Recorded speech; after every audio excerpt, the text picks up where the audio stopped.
ಆತ್ಮೀಯರೇ, ಎಲ್ಲರಿಗೂ ನಮಸ್ಕಾರ. ಈ ಒಂದು ಮುರ್ರಾ ಎಮ್ಮೆ ಸಿವಿಯರ್ ಡಯೇರಿಯಾದಿಂದ ಬಳಲ್ತಾ ಇದೆ. ಅಂದರೆ ಶೂಟಿಂಗ್ ಡಯೇರಿಯಾ ಇದೆ. ತಾವು ಈ ಒಂದು ವಿಡಿಯೋದಲ್ಲಿ ಅಬ್ಸರ್ವ್ ಮಾಡಬಹುದು.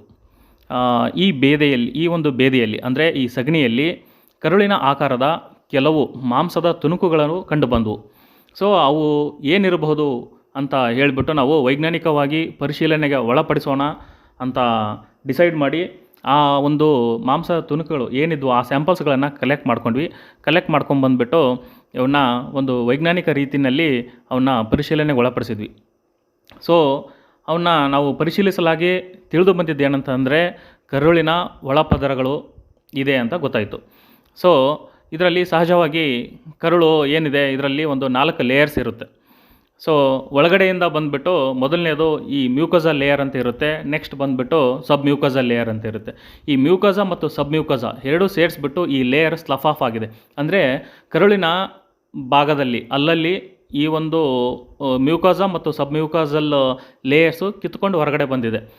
ಸೊ ಇದು ಈ ಸ್ಲಫ್ ಆಫ್ ಆದಾಗೆ ಈ ಅಬ್ಸಾರ್ಪ್ಷನ್ ಇರ್ಬೋದು, ಇಂಟೆಸ್ಟೈನಲ್ ಲೆವೆಲ್ಸಲ್ಲಿ ಏನು ಈ ಆಹಾರದ ಅಬ್ಸಾರ್ಪ್ಷನ್ ಇರುತ್ತೆ ಅದು ಸಾಧ್ಯ ಆಗೋದಿಲ್ಲ ಮತ್ತು ಸಿವಿಯರ್ ಇರಿಟೇಷನ್ ಕಾಸ್ ಮಾಡುತ್ತೆ. ಹಂಗಾಗ್ಬಿಟ್ಟು ಇದು ವಿಪರೀತ ಒಂದು ಶೂಟಿಂಗ್ ಡಯೇರಿಯಾ ಆಗಿದೆ ಇದಕ್ಕೆ.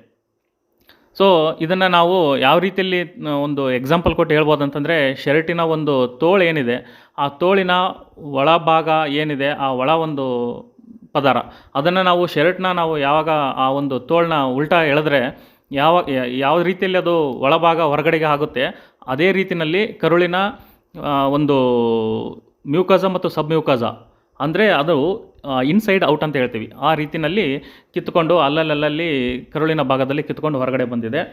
ಸೊ ಇದರಲ್ಲಿ ತಾವು ಅಬ್ಸರ್ವ್ ಮಾಡ್ಬೋದು, ಇದು ಈ ರೀತಿ ಆಗಿರೋದ್ರಿಂದ ಇದು ಸಿವಿಯರ್ ಅನ್ಕಂಟ್ರೋಲೇಬಲ್ ಡಯೇರಿಯಾ ಇದೆ.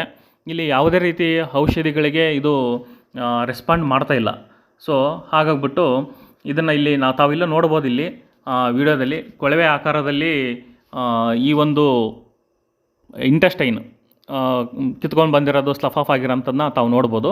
ಇದು ಸಿವಿಯರ್ ಎಂಟ್ರೈಟಿಸ್ ಇದೆ, ಈವನ್ ಎಮರೇಜಸ್ ಇದೆ, ಕೆಟಾರಾ ಇದೆ.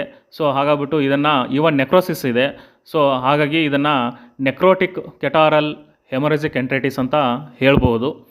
ಸೊ ಇಂಥ ಒಂದು ಕಂಡೀಷನಲ್ಲಿ ಇದು ಟ್ರೀಟ್ಮೆಂಟ್ಗೆ ರೆಸ್ಪಾಂಡ್ ಆಗ್ತಕ್ಕಂಥ ಚಾನ್ಸಸ್ಸು ತುಂಬ ಕಡಿಮೆ ಇದೆ. ಪ್ರೊಗ್ನೋಸಿಸ್ನ ನಾವು ಕನ್ಸಿಡರ್ ಮಾಡಿದಾಗ ಇದನ್ನು ನಾವು ಗಾರ್ಡೆಡ್ ಅಥವಾ ಗ್ರೇವ್ ಅಂತಲೇ ಹೇಳ್ಬೋದು. ಇದು ಟ್ರೀಟ್ಮೆಂಟ್ಗೆ ರೆಸ್ಪಾಂಡ್ ಆಗ್ತಕ್ಕಂಥ ಚಾನ್ಸಸ್ಸು ತುಂಬ ಕಡಿಮೆ ಇದೆ. ಆಮೇಲೆ ನಾವು ಈ ಒಂದು ವಿಡಿಯೋದಲ್ಲಿ ಸಾಕಷ್ಟು ಈ ಒಂದು ನೆಕ್ರೋಸಿಸ್ ಆಗಿರ್ತಕ್ಕಂಥದ್ದು, ಹೆಮರೇಜಿಕ್ ಇರ್ತಕ್ಕಂಥದ್ದು, ಕೆಟಾರಾ ಇರ್ತಕ್ಕಂಥ ಈ ಇಮೇಜಸ್ಗಳನ್ನು ಹಾಕಿದ್ದೀನಿ.